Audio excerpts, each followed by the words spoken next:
what's lacking with buyers right now is the urgency to buy. And I guess my question is, how are you or your team members creating urgency for buyers? Are you even trying to create urgency within the process, George, in terms of trying to get buyers to make a decision that knowing what their goals are, knowing what their needs are, they found the right place? And when my buyers have found the place, and you can tell, we all work with buyers, and we know when our buyer walks into a place and it's the house, we know right away that they want to buy it. So I usually encourage a buyer to make an offer, and I just say, do you love the house? Yes, George will. Then buy it. Like, you kind of have to almost tell them in a way. Sometimes people they really want you to tell them. Yeah. And we've talked about this a couple of times too, where, sometimes I can be a little like, do it. Turn the camera off. No, but you know what? I don't ask, I tell. Sometimes I get into that position with my buyers and sellers where I don't ask anymore, and I just say, listen, this is what you really need to do. Like, I live and breathe real estate. I work 24 hours a day. I'm always working. I live and breathe the market. And, there are sometimes when sellers and buyers are making a wrong decision. I think I'm going off on a tangent. But it's all good.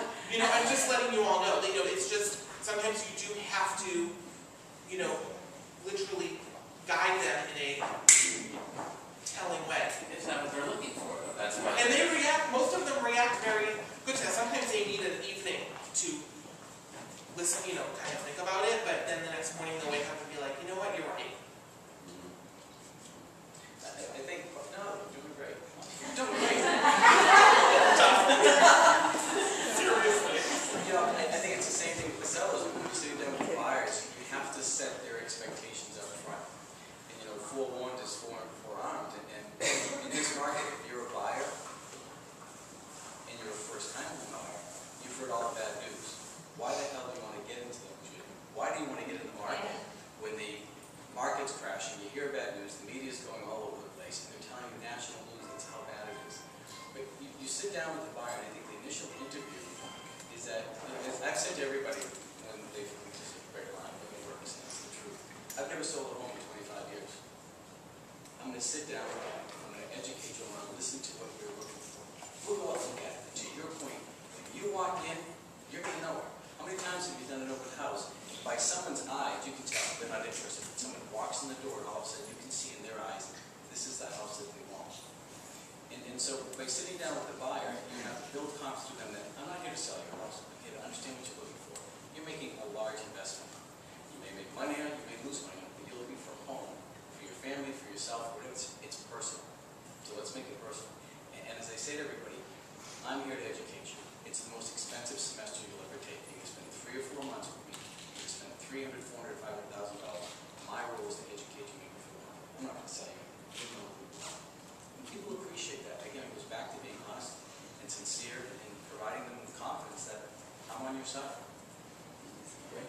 I don't know that you can create urgency with buyers. They have to actually be in an urgent situation. When we're working with buyers, I'm looking for pregnant women. No, seriously.